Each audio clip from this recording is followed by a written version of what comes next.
We be doing this on Thursday 'cause we're gangsta.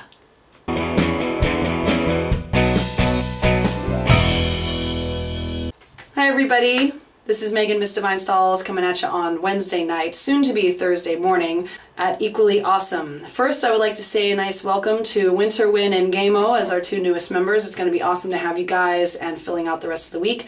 Sundays, for those of you who might be confused, will be still open for guest vloggers and for sketches and such by the Equally Awesome. So if you want to be a part of that, feel free to email us here at the channel. So getting right into the questions, starting last week with Winterwin. Winter, you asked about the preservation of marriage and how that affects us. Here in Seattle and in Washington State, we do not have anything to vote on yet. Our legislators are still working on equal marriage rights, and there are legislators still working on a preservation of marriage, defining it as a man and a woman kind of thing. Eventually that will be on the voting ballot, it just isn't right now. But when I hear these arguments, it really does piss me off, because when it comes down to politicians, if we have to divide things up Democratic and Republican, I sort of subscribe to the same theory that was brought up in the show Queer as Folk, if any of you are familiar with that. One of the characters said, whether it's the Republicans who hate you to your face, or the Democrats who hate you behind your back, either way, we're screwed.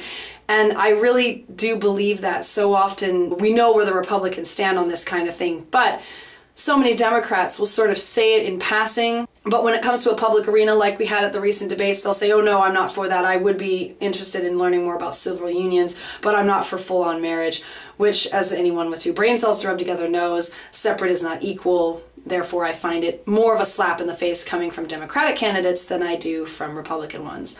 Mark, your question was wonderfully simple. What's my favorite color? Purple. Sophia, you asked, have we ever felt shame or been made to feel ashamed for being who we are? Not a drop.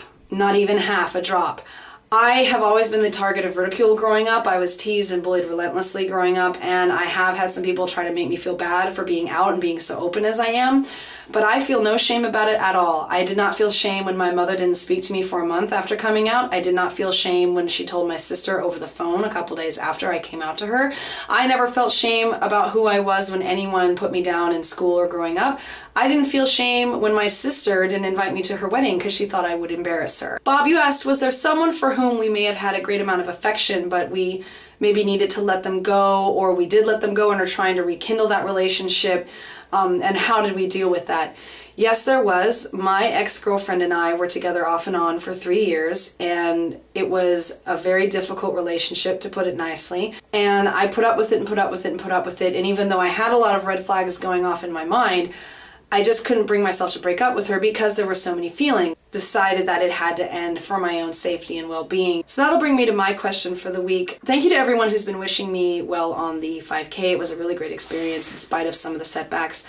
Up until this time, I have lost about 30 pounds, which is a really great thing for me. But I noticed that I have one coworker and a friend outside of work who are really uncomfortable when anyone compliments how I look in clothes that I haven't been able to wear for like 100 years. Or if I happen to bring it up in passing, like, oh, I have a 5K, and someone may ask me a question about it, how much weight have you lost, whatever.